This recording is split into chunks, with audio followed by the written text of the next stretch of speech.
नमस्कार, स्वागत है आपका ज्ञान विज्ञान के इस नए एपिसोड में। मैं हूं आपके साथ ऐश्वर्या कपूर। हमेशा की तरह एक बार फिर आपको ले चलते हैं विज्ञान और तकनीक की दुनिया में, जहां इस हफ्ते की ताजा तरीन जानकारियों के साथ साथ आज हम आपको बताएंगे कोशिकाओं के संवाद को लेकर हुई रोमांचक खोज और अनोखे हाइड्रोजेल के बारे में।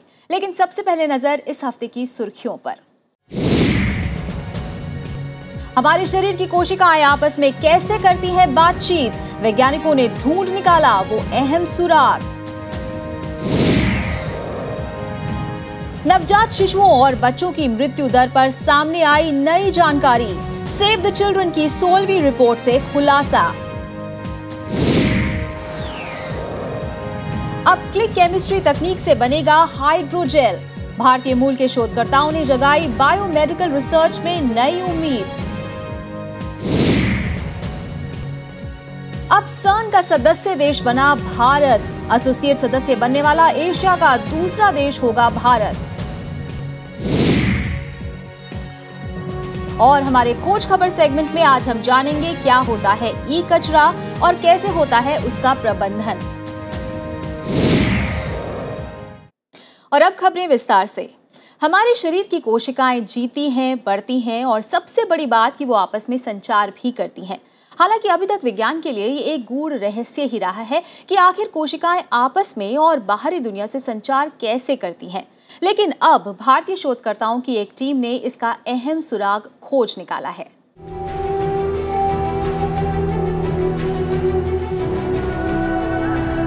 जीवित कोशिकाएं अपने आप में एक छोटे मोटे किले से कम नहीं, जो सेल मेम्ब्रेन की रक्षा का पूरा इंतजाम रखती हैं। ये कहना है जानकारों का। सेल मेम्ब्रेन में दो स्तर पर द्वारपाल होते हैं, जो खास तरह के लिपिड और खास किस्म के प्रोटीन होते हैं। ये जानी हुई बात है कि जीवित रहने के लिए कोशिकाओं में तत्वों का आना जाना लगा रहता है, लेकिन इस प्रक्रिया के बारे में अभी तक विस्तार से जानकारी हासिल नहीं थी। अब national centre for biological science के डॉक्टर सत्यजीत मेयर और डॉक्टर मदन राव की टीम IIIM जम्मू के डॉक्टर राम विश्वकर्मा और वेयेन स्टेट यूनिवर्सिटी के डॉक्टर झोंगवू गुवो ने महत्वपूर्ण जानकारी हासिल की है, जिसके मुताबिक कोशिकाओं के भीतर तत्वों के आने जाने की प्रक्रिया का पता चला है। जीवित कोशिकाओं पर प्रयोग करते हुए शोधकर्ताओं ने खास तरह के लिपिड की पहचान की है, जिन्हें फॉस्फेटिडाइल सेरिन कहते हैं। ये लिपिड की लंबी श्रृंखला होती है जो कोशिकाओं में किसी भी तरह के आवागमन के लिए जरूरी है। The methods that we used were basically two. One was by masking the lipid using proteins that interact with the lipid and hence prevent them from engaging in further function. And the other was perturbing the levels of lipid inside the cell using cells that are mutant in the synthesis of phosphatidylserine. So by using these two sort of approaches, we were able to identify the key role of PS in creating the cluster of lipids at the outer leaflet of the membrane. We have been trying to look at the whole phenomena through by doing simulations, molecular dynamic simulations at an atomistic level, to understand how information from the outside can travel inside. And it turned out that one of the molecules that was engaged in this process was PS. This information came from the experiments, and then we tried to mimic what we believed was the nature of the bilayer in order to understand the sort of microscopic and physical details about how this coupling between the outside lipids and the inside lipids could happen. ये lipid membrane की भीतरी और बाहरी दीवारों के बीच पुल की तरह काम करती है, जिसके जरिए आवागमन होता है। शोधकर्ताओं की टीम ने इन मेम्ब्रेन लिपिड और उनकी आवागमन व्यवस्था पर नैनो स्तर तक सूक्ष्म जानकारी हासिल की। ये पाया गया कि फॉस्फेटिडाइल सेरिन नैनो स्तर पर लिपिड राफ्ट बनाती है, जो मेम्ब्रेन के भीतरी और बाहरी हिस्सों के बीच आवागमन को संचालित करते हैं। इस शोध से कोशिकाओं से जुड़ी कई बीमारियों की जड़ तक पहुंचने में मदद मिल सकती है। इनमें प्रायन डिजीज, कई तरह के वायरल इन्फेक्शन, कई तरह के कार्डियोवैस्कुलर डिजीज और डायबिटीज जैसी लिपिड असंतुलन जैसी बीमारियां शामिल हैं। जर्नल सेल में इस शोध का ऑनलाइन प्रकाशन किया गया है।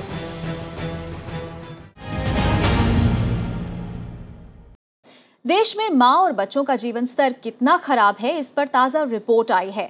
दुनिया की माओं की इस 16वीं वार्षिक रिपोर्ट का शीर्षक है द अर्बन डिसएडवांटेज, यानी शहरी नुकसान। बच्चों को बचाओ अभियान के तहत ये हाल ही में दिल्ली में लॉन्च किया गया। इस रिपोर्ट से पता चलता है कि देश में मां और बच्चों का जीवन स्तर कितना बदतर है।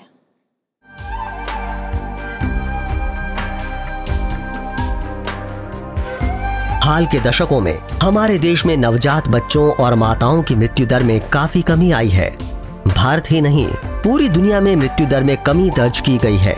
ये बेहतर स्वास्थ्य सुविधाओं और अंतर्राष्ट्रीय स्तर पर बनी नीतियों का ही नतीजा है कि 1990 से 2013 आते आते 5 वर्ष से कम आयु के बच्चों की मृत्यु दर घटकर आधी हो गई। इस दिशा में भारत को भी अभूतपूर्व सफलता हासिल हुई है और इस दौरान मृत्यु दर में 54.4% की कमी दर्ज की गई है।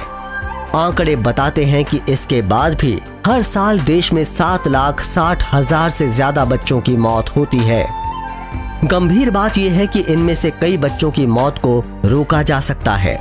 दरअसल भारत की आबादी जितनी घनी है, आर्थिक विविधता भी उतनी ही ज्यादा है और आर्थिक स्थिति का असर स्वास्थ्य सुविधाओं की उपलब्धता पर भी पड़ता है।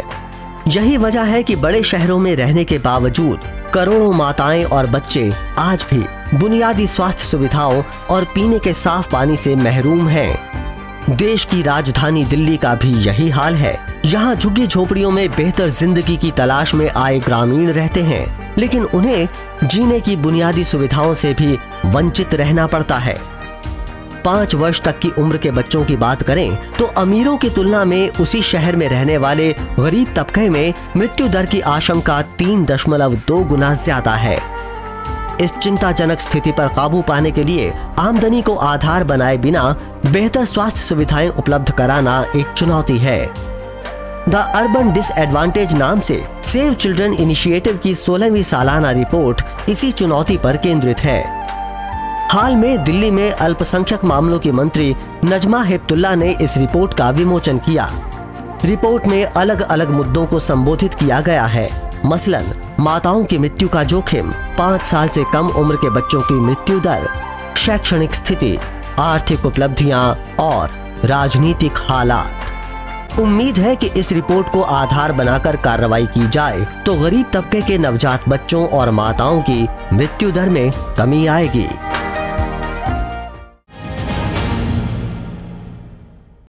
कॉन्टैक्ट लेंस से लेकर दवाओं तक बायोमेडिकल रिसर्च में हाइड्रोजेल्स की जरूरत काफी ज्यादा है। हालांकि इसकी मौजूदा सिंथेसिस प्रक्रिया की अपनी सीमाएं होने के चलते ये हाइड्रोजेल सही मायनों में बायोकम्पैटिबल नहीं है। लेकिन अब शोधकर्ताओं ने क्लिक केमिस्ट्री के तकनीक से पहली बार एक ऐसा हाइड्रोजेल विकसित किया है जो पूरी तरह बायोकम्पैटिबल होगा। इस खोज से जरूरतमंदों के लिए एक नई उम्मीद जागी है।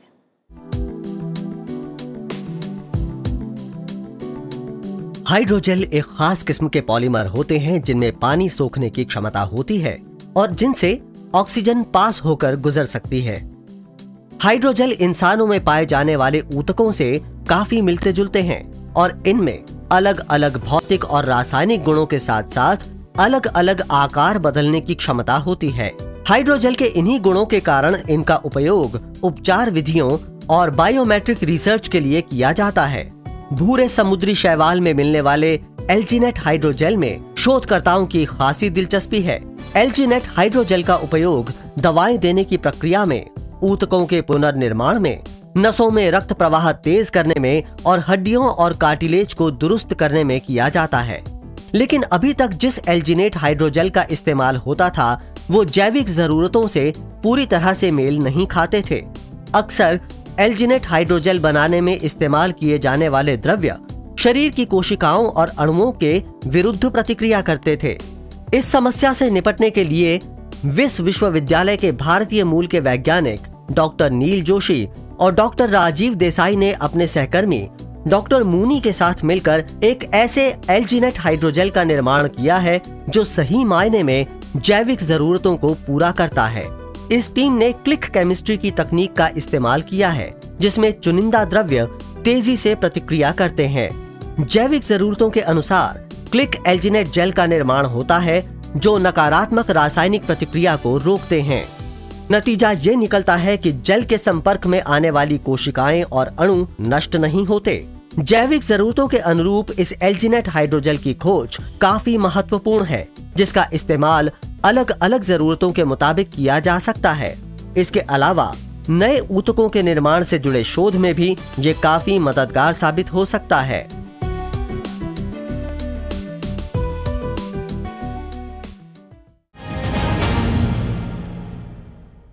न्यूक्लियर और पार्टिकल फिजिक्स की दुनिया में अपनी शोध को रफ्तार देते हुए भारत अब सर्न का सदस्य देश बनने जा रहा है।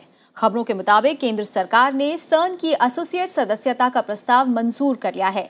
इसके साथ ही भारत एशिया का ऐसा दूसरा देश बन गया है जो सर्न के सभी सत्रों में भाग ले सकता है।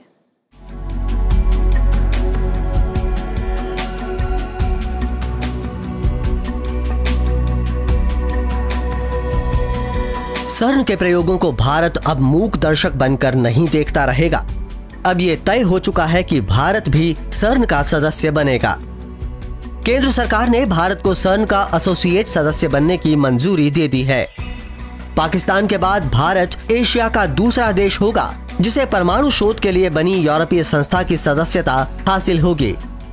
सर्न की सदस्यता के लिए भारत को सालाना $11 मिलियन की फीस चुकानी होगी। अनुमान लगाया जा रहा है कि सदस्यता की औपचारिकताएं पूरा करने में तकरीबन 1 वर्ष लग जाएगा।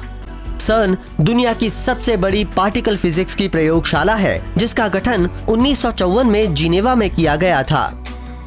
हाई एनर्जी फिजिक्स रिसर्च के लिए हाई एंड इंफ्रास्ट्रक्चर के इस्तेमाल के लिए दुनिया भर के रिसर्चर सर्न में शोध करते हैं जो परमाणु रिसर्च पर आधारित होते हैं। हाल ही में बिग बैंग की तर्ज पर डार्क यूनिवर्स की खोज ऐसे ही शोध का नतीजा है। संस्था में यूरोप के 21 देश सदस्य हैं, जबकि इजराइल सर्न की पूर्ण सदस्यता हासिल करने वाला पहला गैर यूरोपीय देश है। सर्न की प्रयोगशाला में दुनिया का सबसे बड़ा और सबसे ताकतवर पार्टिकल एक्सेलरेटर मौजूद है। यहाँ विशाल हैड्रॉन कोलाइडर ने W और Z बोसॉन के अलावा हिग्स बोसॉन पार्टिकल की खोज की है। इसके अलावा सर्न एंटी हाइड्रोजन के 38 परमाणुओं को अलग करने और दुनिया के पहले वर्ल्ड वाइड वेब को प्रचलन में लाने के लिए मशहूर है। सर्न की सदस्यता हासिल करने के बाद अब भारत उन बैठकों में भी हिस्सा ले सकेगा जो गैर सदस्य देशों के लिए प्रतिबंधित हैं। इसके अलावा देश के वैज्ञानिकों को परमाणु और पार्टिकल फिजिक्स में शोध करने के नए अवसर भी प्राप्त होंगे।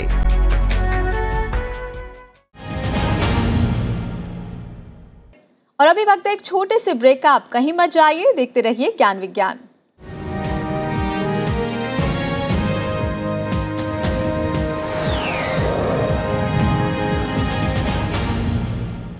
ब्रेक के बाद आपका स्वागत है। आप देख रहे हैं ज्ञान विज्ञान और देश और दुनिया में विज्ञान के मामले में क्या कुछ हो रहा है खास, आइए डालते हैं एक नजर हमारे अगले सेगमेंट में।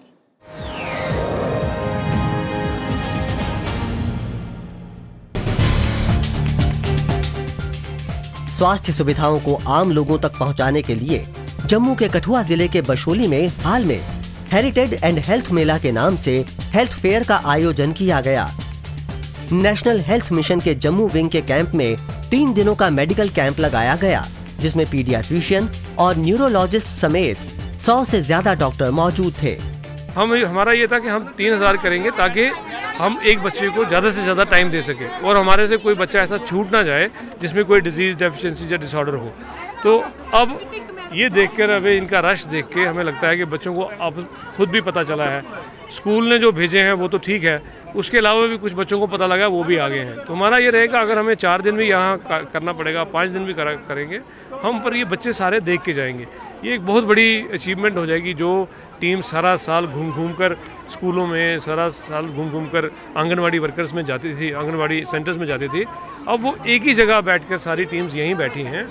हेल्थ फेयर में 3000 से ज्यादा बच्चों ने हिस्सा लिया, जिनकी मुफ्त डॉक्टरी जांच की गई। बच्चों की जांच के अलावा जरूरतमंदों का मुफ्त इलाज किया गया और मुफ्त दवाएं भी दी गईं। बीजिंग में हाल में संपन्न हुई अंतर्राष्ट्रीय ग्लोबल मोबाइल इंटरनेट कॉन्फ्रेंस में यांग नाम का ह्यूमनॉइड रोबोट लोगों के आकर्षण का प्रमुख केंद्र रहा। यांग यांग ह्यूमनॉइड रोबोट को शंघाई शनकिंग इंडस्ट्री ने बनाया है, जिसका मॉडल कंपनी के एक रिसर्चर सोंग यांग पर आधारित है। रिमोट से संचालित होने वाला रोबोट आंखें झपका सकता है, मुस्कुरा सकता है, हाथ मिला सकता है और यहाँ तक कि सामने वाले को गले भी लगा सकता है। भविष्य में इस रोबोट का इस्तेमाल सेल्स असिस्टेंट या सेलिब्रिटीज के बॉडी डबल के रूप में करने की योजना बनाई गई है। भारत की वायु रक्षा व्यवस्था को और मजबूत बनाने के लिए 5 मई को सेना में आकाश मिसाइल को शामिल किया गया। आकाश मिसाइल को डिफेंस रिसर्च डेवलपमेंट ऑर्गेनाइजेशन ने तैयार किया है, जो 25 किलोमीटर की दूरी और 20 किलोमीटर की ऊंचाई तक सतह से हवा में मार कर सकता है। It is matter of great pride for the nation that today indigenous state-of-the-art Akash air defense weapon system is being dedicated to the Indian Army and to the nation. In fact, it marks beginning of a new era for Indian Army and Army Air Defense towards modernization. Missile में दुश्मन के लड़ाकू विमान, helicopter, drone और मानव रहित विमानों के खतरों को भांपने की क्षमता है। रेडार के जरिए एक से ज्यादा खतरों को भांपकर ये मिसाइल उन पर एक साथ हमला बोल सकता है। Fight encephalitis and clean India, beautiful India, ये स्लोगन था सैकड़ों छात्रों का, जिन्होंने हाथ में बैनर और प्लेकार्ड लेकर आम लोगों तक इंसेफेलाइटिस से जुड़ी जानकारी फैलाने की कोशिश की। गोरखपुर में 2005 में कहर बरपाए इंसेफेलाइटिस को याद रखने और इसकी रोकथाम के लिए साफ सफाई और साफ पानी के इस्तेमाल से जुड़ी जागरूकता फैलाने के लिए इस रैली का आयोजन किया गया था। सबसे ज़्यादा जरूरत पड़ रही थी कि जो एईएस, जो गंदगी के कारण, जो पानी के अशुद्धता के कारण सबसे बड़ा उसका रोल है, उससे कैसे दूर किया जाए, कैसे हम लोग बताएं लोगों को कि शुद्ध पेयजल ही यूज करें। इसके लिए ये महसूस हुआ कि एक जागरूकता सप्ताह मनाया जाए। उत्तर प्रदेश के गोरखपुर जिले में स्कूल और कॉलेज के छात्रों ने 6 मई को इस रैली का आयोजन किया, जिसमें जिला प्रशासन के अधिकारियों ने भी हिस्सा लिया। निजी क्षेत्र की भागीदारी और व्यावसायिक मौके बढ़ाने और अंतरिक्ष में भारत की गतिविधियों को नियंत्रित करने के लिए इंडियन स्पेस रिसर्च ऑर्गेनाइजेशन ने नेशनल स्पेस एक्ट बनाने की प्रक्रिया शुरू कर दी है।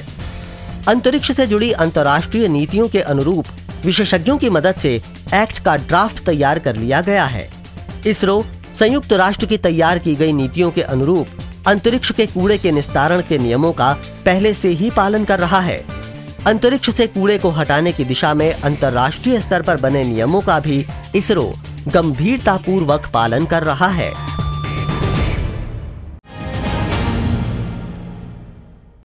बेकार मोबाइल, पुराने कीबोर्ड्स और मॉनिटर्स, टूटे फूटे हेडफोन्स, ऐसे इलेक्ट्रॉनिक कचरे कभी खत्म नहीं होते।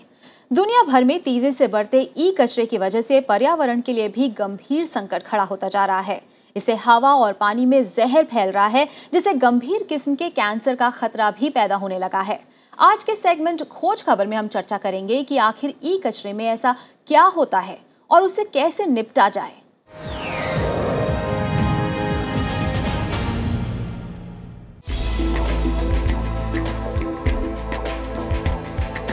कंप्यूटर, मोबाइल फोन और दूसरे इलेक्ट्रॉनिक गैजेट्स ने हमारी जिंदगी बेहद आसान बना दी है।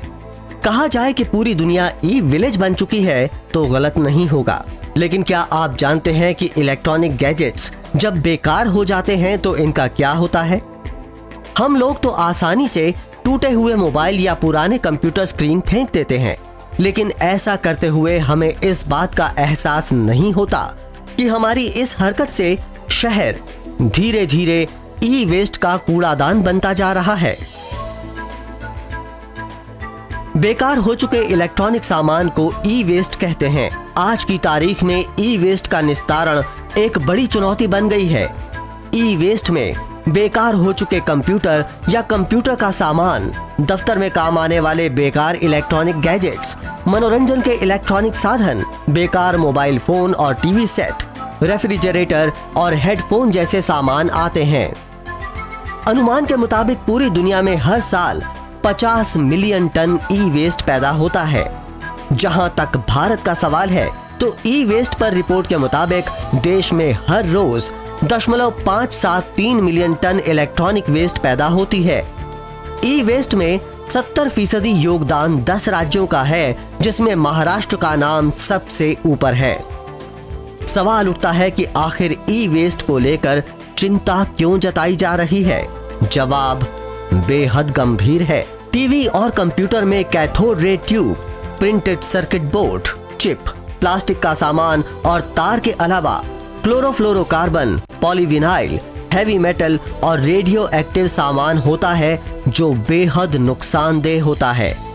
ई वेस्ट में मौजूद आर्सेनिक और कैडमियम जैसे हैवी मेटल किडनी और सेंट्रल नर्वस सिस्टम जैसे शरीर के नाजुक अंगों में जहर फैला सकते हैं, जबकि कैडमियम, पारा, सल्फर का धुआं, लेड, बेरियम और बेरिलियम जैसे तत्व जनन क्षमता, अनुभूति की क्षमता, सीखने की क्षमता और सामान्य व्यवहार पर नकारात्मक असर डालते हैं। इनका असर इतना खतरनाक है कि ये इंसान के शरीर के डीएनए पर भी असर डालते हैं और कई तरह के कैंसर की वजह बनते हैं। ई वेस्ट के अंदर काफ़ी हार्मफुल जो है सब्सटेंसेस होते हैं, जैसे लेड, कैडमियम, मरकरी। इसलिए बहुत इंपॉर्टेंट होता है कि ई वेस्ट को जो डिस्पोजल और रिसाइकलिंग है वो एक एनवायरनमेंट फ्रेंडली तरीके से की जाए।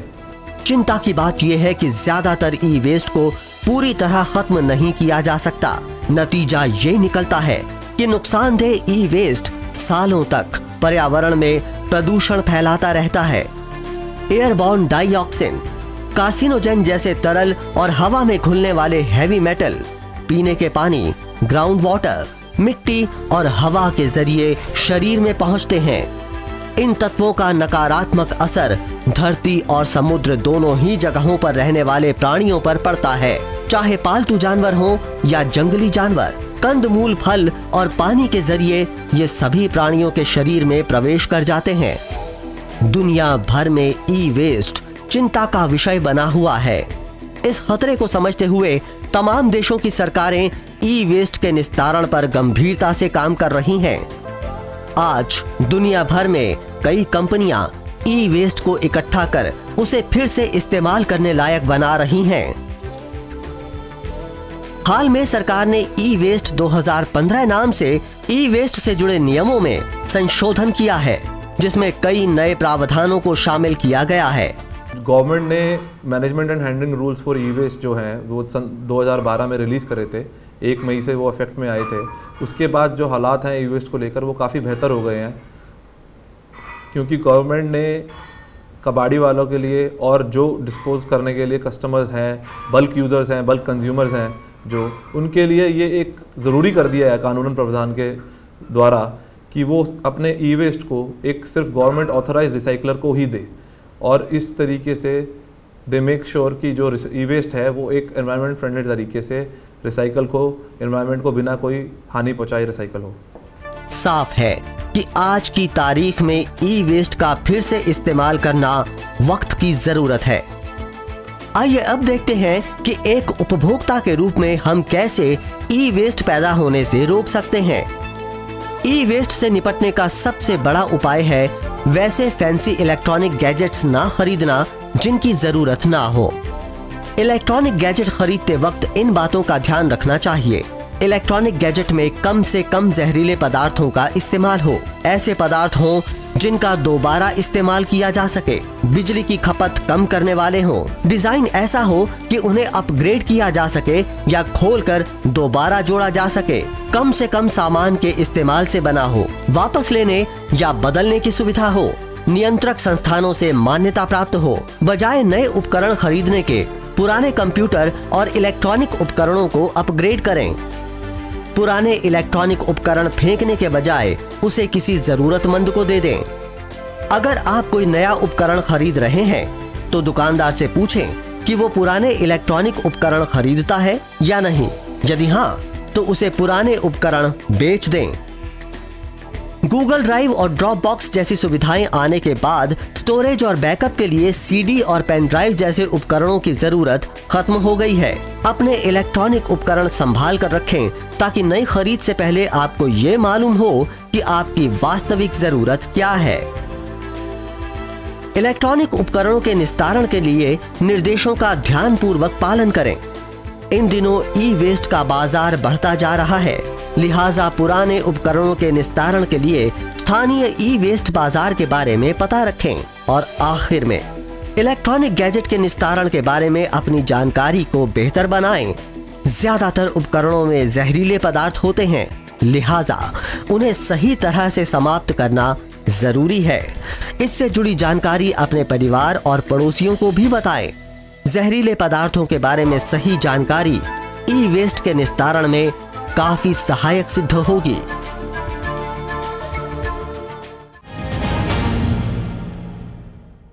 तो आपको हमारा ये कार्यक्रम कैसा लगा, आप हमें जरूर बताएं। आप अपना फीडबैक और सुझाव हमें भेज सकते हैं। हमारा ईमेल एड्रेस है news@vigyanprasar.gov.in।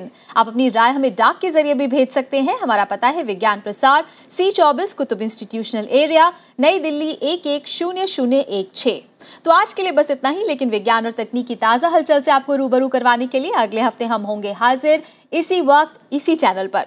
तब तक देखते रहिए राज्यसभा टीवी और वैज्ञानिक सोच हमेशा बनाए रखिए।